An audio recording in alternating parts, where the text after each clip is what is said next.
السلام عليكم ورحمة الله وبركاته. اللهم صل وسلم وبارك على سيدنا محمد وعلى آله وصحبه أجمعين. ازيك حبايبي؟ عاملين ايه؟ يا رب تكونوا بخير.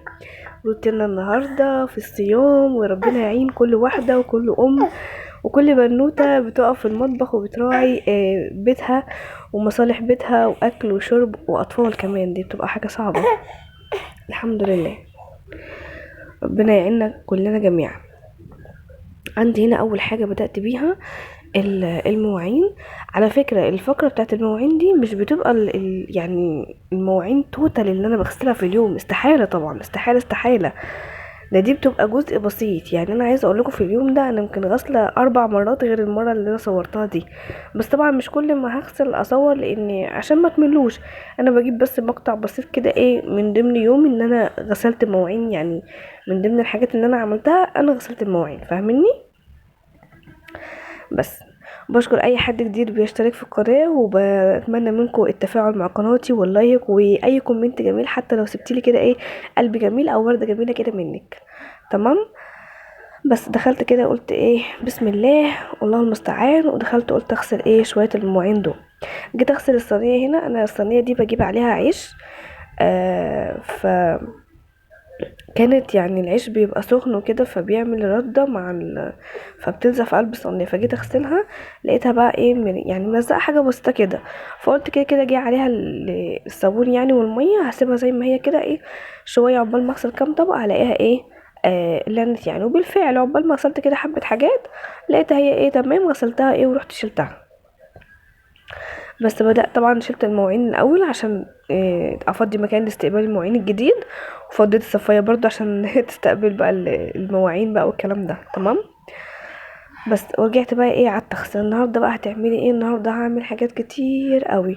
هغسل مواعين وهروق شويه وطبخت، عملت اكل، وعملت ايه كمان، عملت نوعين حلو. يعني حاجات كتير قوي قوي قوي. يعني المهم ان انا ما قعدتش اصلا على حيلي. الحمد لله الحمد لله. بس فبدأت زي ما انتوا شايفين كده ايه شغالة بقى ايه النشاط بقى ايه واخدني بقى، وعمالة اغسل المواعين بقى. ربنا يهدي اولادي. الصبح كده بيكونوا ايه هاديين، يعني لا اما نايمين لا اما يعني لسه صاحيين مثلا، والشاشة وقاعدين قدامها وكده، فبيبقوا هادين شوية غير وسط اليوم. هو ده بقى الوقت اللي انا بصور فيه معاكم الصبح، فاهميني؟ ده الوقت اللي انا بصور فيه الصبح معاكم وانا بغسل المواعين. لكن لما بصور وصفة او ترويق في اي أوضة تانية ما بتفرقش معايا، لان الاضاءة كده كده الاضاءة عالية. لكن انا عندي هنا في المطبخ الاضاءة زي ما انتوا عارفين. انا اللي متابعني من البداية عارف ان انا الاضاءة عندي مش قد كده، وورايا شباك فانا بفتحه عشان يساعدني في الاضاءة هنا. يعني لو خدتوا بالكم ان انا ببدأ معاكم التصوير بفتح الشباك، بيبقى في فرق ما بين الاول وبعد ما بفتح الشباك. لما بفتح الشباك بينور كده على الحوض، فبتبقى الاضاءة ايه حلوة معاكم مع الفلاش مع الاضاءة بتاعة المطبخ، فبتبقى ايه تمام ماشي حالها يعني، فاهميني؟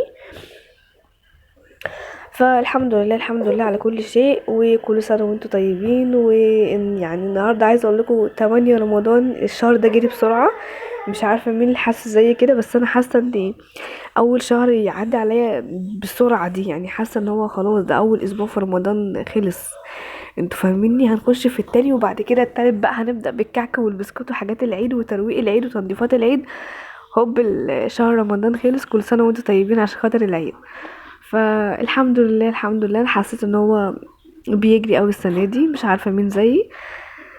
الحمد لله الحياه بقت سريعه قوي، الريتم بتاعها بقى سريع جدا جدا فوق الوصف. فالحمد لله الحمد لله. الواحد على قد ما بيقدر بيحاول ان هو ما بيسيبش لحظه وما بيعديش لحظه الا لما يكون قريب من ربنا، بيصلي بيصوم على قد ما يعني على قد ما اقدر. يعني انا مش هقول لكم ان انا يعني تمام قوي، بس بحاول والله. حتى في القرآن برضو بقرأ، بس مش يعني مش منتظمة. بس بحاول الوقت اللي انا فاضية فيه بعوض بقرأ زيادة يعني، علشان ان شاء الله ان شاء الله بإذن الله على اخر رمضان اكون ختمت المصحف. كنت ناوية السنة دي ان انا عايزة اختمه مرتين، بس مش هقدر بصراحة، لان انا يعني بحاول على قد ما اقدر ان انا اكمله يبقى اختمه مرة واحدة. تمام. ربنا يعينكم جميعا يا رب. بعد كده بقى ايه، بعد ما غسلت المواعين دخلت بقى ايه، قلت اعمل لهم حاجه حلوه على السريع كده. عملت ايه اقول لكم انا عملت ايه؟ حطيت بيضتين، وحطيت كيس من الفانيليا، وحطيت 3 معالق من السكر، و3 معالق من الزيت، وبالهاند بلندر بضربهم او في الخلاط، تمام، او بمضرب يدوي المتاح عند كله شغال. هتعملي ايه؟ هعمل كريب حلو، يعني هعمل كريب حلو بما اني عندي موز بقى وكده، فقلت اعمل لهم ايه، كريب حلو، اساس ان هنقضي النهارده ايه، هي دي الحاجه الحلوه واضحك عليهم بقى. هنا حطيت كوبايه ونص من اللبن الرايب، انتي ممكن تستخدميها من الحليب او الزبادي، ده المتاح عندك اعمليه.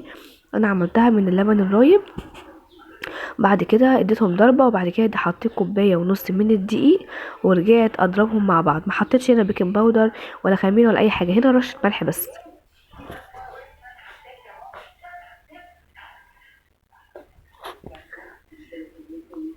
ضربتهم كويس زي ما انتم شايفين كده لحد ما القوام بتاعي بقى بالشكل دوت، مفيهوش اي تكتلات وناعم خالص. رحت بقى بيه على الطاسه، عندي طاسه تيفال، عليت النار كده لحد ما حسيت ان هي سخنت قوي، ومن غير اي دهن زيت او سمنه او زبده او اي حاجه، ما حطيتش اي دهون بصراحه. وحطيتها كده، اول واحده بس بتطلع معوقه زي ما انتم شايفين، ما حبيتش ان انا اقطعها عشان اوريكم ان هو عادي يعني، مش هيحصل حاجه. بعد كده الباقي معاكي بيطلع سليم، تمام. حطيت كمان، انا كنت بعاير بمعلقه كده غويطه، ممكن انت تعملي اي مقدار يعني، تمام. لو في حته مقطوعه زي كده، مش مقطوعه يعني فيها نقطه يعني ما فيهاش كريب ولا حاجه، ممكن تنقطي لها نقطتين، مفيش مشكله. وهتطلع معاكي زي الفل برضو. واحده على واحده هتلاقي بقى ايه بتتحسن معاكي لحد ما تخلصي الكميه. عايزه اقول لكم ان المقدار دوت عمل معايا قد ايه، عمل معايا بالظبط 11 واحده، عمل معايا 11 واحده. انتوا شايفين الحجم بتاعها مش صغير يعني، متوسط مش كبير قوي كمان. هنا بدات ان انا افكها زي ما انتوا شايفين كده بايدي وبالمعلقه اللي معايا لحد ما فكت معايا بالشكل ده. بديها كده ايه تقليبه على الوش التاني عشان بس تاخد ايه، تبقى ان هي تمام سوا كامل. وبعد كده بروح شايلاها وبحط واحده غيرها وهكذا، تمام. هنا بقى جربت ان انا اعمل بالمعلقه كده، وكانت اريح لي بكتير، وكملت بقى بالطريقه دي. فكنت الاول بلف بالطاسه دي مش طاسه كريب، طاسه عاديه خالص. انا ما عنديش طاسه كريب، فقلت مش هعطل نفسي يعني، فبعمل في طاسه عاديه يعني. اذا كنت هعمل حادق او حلو بعمله في طاسه عاديه وبيمشي يعني، ما بيقولش لا، لحد ما ربنا يكرمني ان شاء الله وهجيب الطاسه ايه قريب. بس لما عملت اعملها بالمعلقه حسيتها احسن وافضل ومريحه، وبفردها زي ما انا عايزه، وبتبقى دايره وبتبقى خفيفه وكده يعني زي ما انتم شايفين كده. بدات ان انا اعملها بالمعلقه عادي جدا، وزي ما انتم شايفين اهي بتنشف بسرعه. خلاص بقى الطاسه بتاعتي بقت سخنه وبقالها كتير على النار، فاللي هي ايه على طول بقى بتتعمل يعني مبتاخدش وقت. زي ما انتم شايفين بايدي كده بساعدها برفعها شويه مع المعلقه وخلاص. هكمل بقيه الكميه بقى، انا وريتكم كام واحده كده. هكمل بقيه الكميه وحاطه فوطه على صينيه، كل اللي بيطلع بروح حطاه وبقيه وبتنيه كده وبسيبه لحد ما يبرد خالص وجيت اشتغل فيه.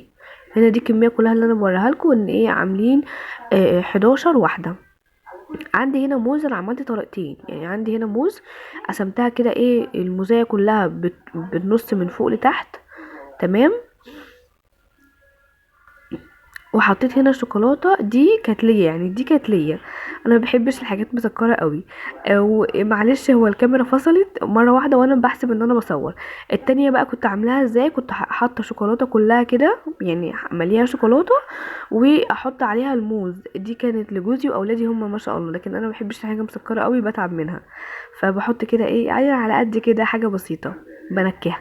دلوقتي بقى انا قسمت نصين كده اهو الموزه كلها كامله، وبقيت بقى ايه اتني الطرف ده والطرف ده، وبروح ايه تانياها. ده شكل تاني ان انت تعمليها كده وتعمليها حلقات بالشكل ده. دي برضو حاجة حلوة مش وحشة اهي. وتحطي عليها صوص كراميل. انا كان عندي صوص كراميل، يعني كان تقيل قوي قلب على توفي، فاهميني. انا عملت معاكم صوص الكراميل قبل كده اكتر من مرة. آه ف وكمان نزل على قناتي التانية ام اياد للوصفات البسيطة، واي روتين هنا في الروتين اي وصفة انا اعملها ما يعني ما تركزوش فيها او ما تظبطش معاكم، او تتوهوا فيها، فروحوا على القناه التانية مؤيد للوصفات البسيطه، هتلاقي كل وصفه متتعداش ال10 دقايق، سهله جدا وبسيطه. اي وصفه انت عايزه تخش عليها عباره عن الوصفه بس، عشان لو تهتي هنا في الروتين ولا حاجه، بدل ما تعيدي الروتين من اول وجديد. انا القناه التانية عاملاها مرجع ليكم انتوا، وفي ناس كتير قوي بتقول استمري عليها ومسيا بس. فزي ما انتوا شايفين ده طبق الحلو، بس ما عجبهمش. على مين ما عجبهمش؟ قولوا لي اعملي حاجه حلوه تاني. هو ايه اللي انت عامله تضحكي علينا وتعملي لنا دوت يا جماعه؟ ما هو حاجه حلوه وهنقضي اليوم. قالوا لنا لا لا لا، دي في 5 دقايق هتتاكل، ايه اللي انت عاملاه ده؟ المهم ده شكل برضو قدمته، وقلت ايه, على حسب يعني ايه ما يعني قلت بصراحه انا اقضي اليوم وخلاص، انا هعمل اكل وبروق وكده، يعني حاجه سهله وسريعه وخلاص. وبكره كنت عامله حساب ان انا يعني بكره اعمل لهم بسبوسه، بس هم لا، قالوا لي انت اعملي النهارده بسبوسه، وكلامهم هو اللي مشي وعملت لهم بالفعل بسبوسه. خلصت بقى وقلت ايه، دخلت هنا على الصاله بتاعتي. كانت البياضات دي كانت طبعا مبقعه من ايدين عيالي زي ما انتوا شايفين كده. دي يعني دوده، انا معايا دوده ومعايا مفراج، مسميه اياد ابني مفراج ومسميه بنتي دوده.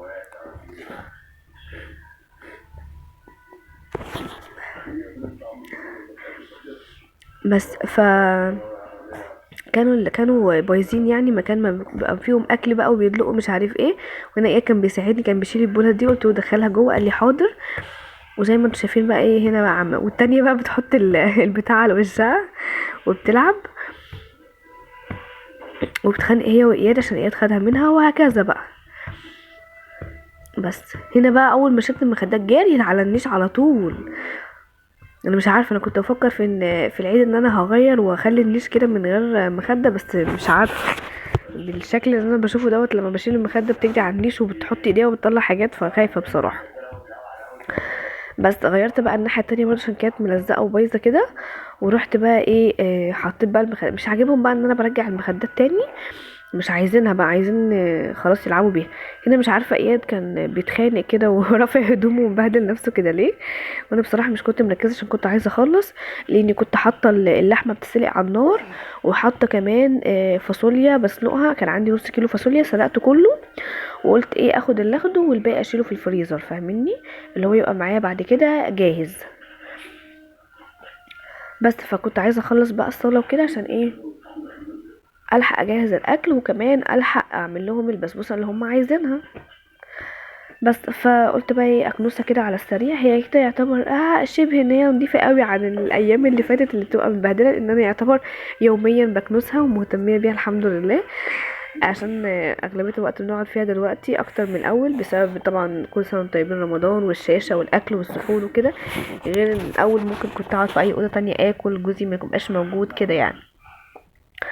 بس بعد كده بقى دخلت قلت ايه هعمل عصير فراوله. كان عندي كيس فراوله كده في الفريزر، طلعته حطيت عليه شويه ميه وشويه سكر. هنا كان ايه عايز حبه، فطلعت له كده حبه قبل ما اضربهم.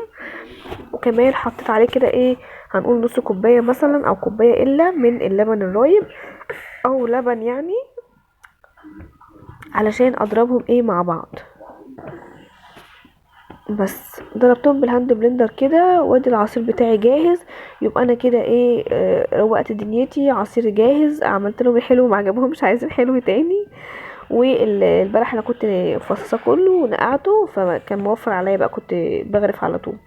هنا بقى اللحمه وهي بتتسلق اهي، بشوح اللحمه الاول، بعد كده بحط لها، بعد ما بشوحها بحط لها لو مثلا على بصلايه وقرن فلفل وطماطمايه وبشوحها معاهم، وبحط لها بقى التوابل، قرفه، عود قرفه وحبهان وورق لوري وفلفل اسود، وما بحطلهاش ملح، بحط لها رشه سكر عشان تستوي معايا بسرعه. وبحط لها اللهم صل على النبي توابل لحمه. وقلت ايه تاني؟ بس دي التوابل اللي انا بحطها، وما بحطلهاش حاجه تاني. وبشوحها كده بيها شويه، وبعد كده بروح نازله عليها بالميه، وبعد كده بسيبها بقى ايه تستوي لحد تمام السوا بقى. كل ما بتنقص الميه بتاعتها بحط لها ايه ميه تانية. ده بالنسبه للحمه. دخلت هنا بقى عشان اعمل الفاصوليا. زي ما انتم شايفين كده حطيت زيت ومعلقه من الدهن. انا بعمل في الاكل بتاعي دهن يا جماعه، وبيبقى على فكره مميز جدا وطعمه حلو وما بيبانش في الاكل. ليه؟ لان انا بحط كميه بسيطه على حسب، مش بعمل كله بدهن فبيبقى الطعم باين، لا. انا لما يكون عندي دهن كتير مكان اللحمه وكده بحوشه يعني، يعني بيجي فتره كده بقول لا التلاجة كلها ما الدهن، فبروح لماها كلها كده وبروح مقطعاها واسليها على النار، واشيل بقى القطع دي لما بتسلي كده وبتبقى ايه صافيه، بحطها في علبه، لما بتبقى شويه بحطها في علبه. وبعد ما بحطها في علبه بقى ايه بغرف منها بالمعلقه، بنص معلقه اللي انا عايزاه يعني. هنا بقى قطعت البصلايه بتاعتي صغننه كده، انا عملت حله صغيره ايه على قدنا بس. قعدت بقى ايه اقلب في البصله بتاعتي دي، ما خدتش وقت معايا. طبعا كنت قبل كده في الفيديوهات اللي قبل رمضان كنت معاكم من ضمن بقى الترويق والتجهيزات والكلام ده، كنت مصلصه معاكم شويه طماطم، وانتوا عارفين ان انا بحطها في ازازه كده بتسهل عليا بدل الاكياس.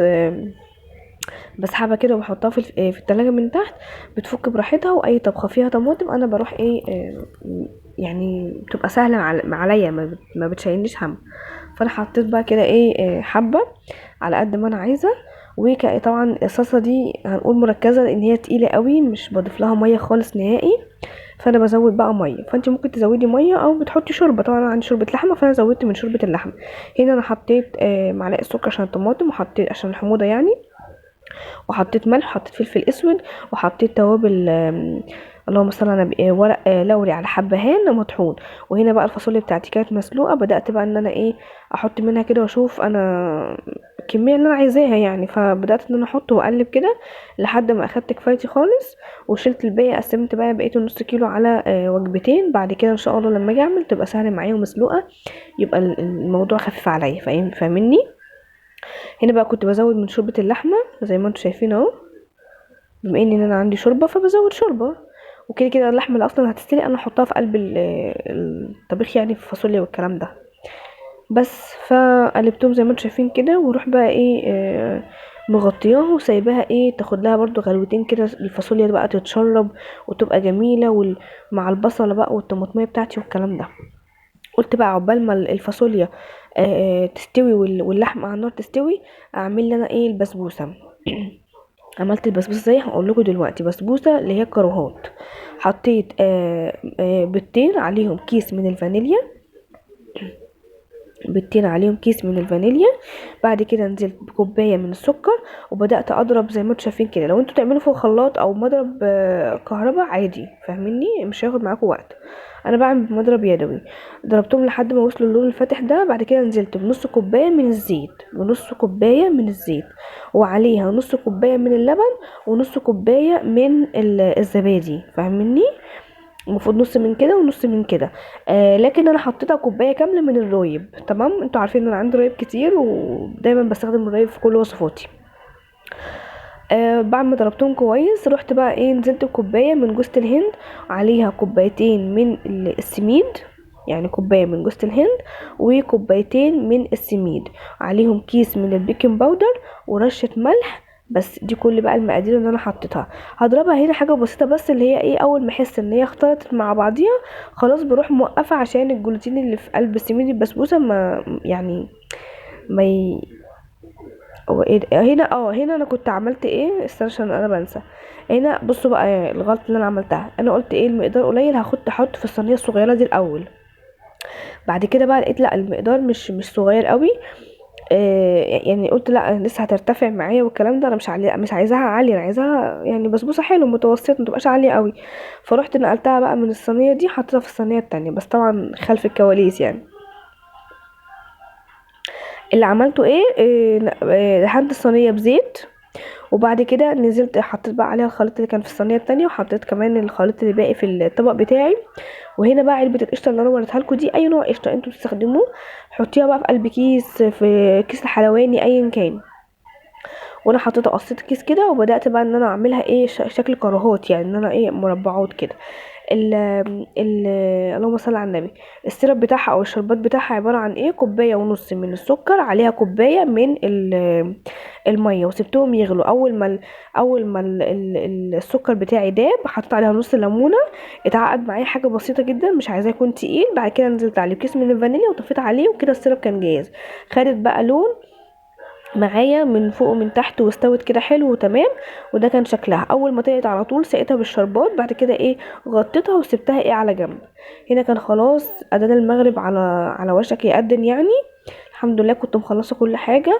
رحت بقى قلت ايه هعمل رز، كانوا عايزين رز حبايه وحبايه، فحطيت كده معلقتين من الزيت وشويه رز مكان الشعريه، يعني كانك بتحمري شعريه، وافضل احمر فيهم لحد بقى ما يوصلوا للون اللي انت عايزاه، اللي هو بيبقى اللون اللي هو الذهبي دوت. تمام. بعد ما بيوصلوا للون ده بنزل عليهم بقى بكميه الرز اللي انا عايزاها، يبقى ايه كانك عامله رز بشعريه، بس انت لا عامله رز منه فيه حبايه وحبايه، يعني حبايه متحمره وحبايه لا. حطيت هنا ملح وحطيت رشه من الفلفل الاسود، وبعد كده سقيته بالميه على طول، دي التقليبه الاول يعني، وبعد كده ايه بدات ان انا اسقيه بالميه. تمام. بس دي بقى التوابل اللي انا بحطها في الرز، ما بحطش اكتر كده. في ناس بتسقيه بشوربه، انا ما بسقوش بشوربه بصراحه، انا سقيته بميه. بحب الرز بيبقى لونه حلو كده، ما بيبقاش غامق، الشوربه بتبقى غامقه ايا كان شوربه ايه، فما بحبش اغمق الرز، انا بحب الرز بتاعي يبقى حلو يعني. بس حطيت بقى كميه الميه المناسبه ليه. بس بعد كده اديته تقليبه بقى، ورحت غطيته وسبته بقى حتى تمام السوا. وهنا بقى ايه الاكل بتاعي كان سلطه وملوخيه وفاصوليا ولحمه، والرز بتاعي ومخلل، وبالهنا والشفا تعالوا معايا. و يعني اكله هنيه كفي 100 زي ما بيقولوا. الحمد لله فضل ونعمه من عند ربنا، ده كان الاكل بتاعي.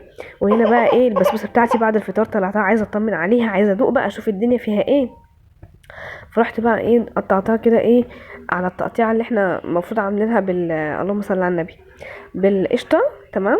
هنا طبعا الدوده بتاعتي بنتي، واياد ورايا او جنبي مش عارفه كان فين، بس هو كان حواليا برضو. بدات بقى ان انا ايه اقطع، كنت عايزه اعمل لهم الصبر الصبر الصبر يا جدعان، اصبروا انا هطلع اهو وهناكل سوا. انا عيالي ما بيصبروش، بيبقوا مش مدركين، فبيبقوا عايزين حاجه على طول. هنا كنت طلعت حته وكنت مقربه لكم الطبق من الكاميرا، يعني عايز اقول لكم ان هي بصوا يعني مرمله ازاي، كنت عايزه اوريها لكم من قلبها يعني. بصوا انا بقطعها كده، بصوا مرمله ازاي، كان طعمها حلو وجربوها هتعجبكم جدا. هو ده كان يومي، اتمنى لكم الستر والصحه والسعاده، والسلام عليكم ورحمه الله وبركاته. باي باي.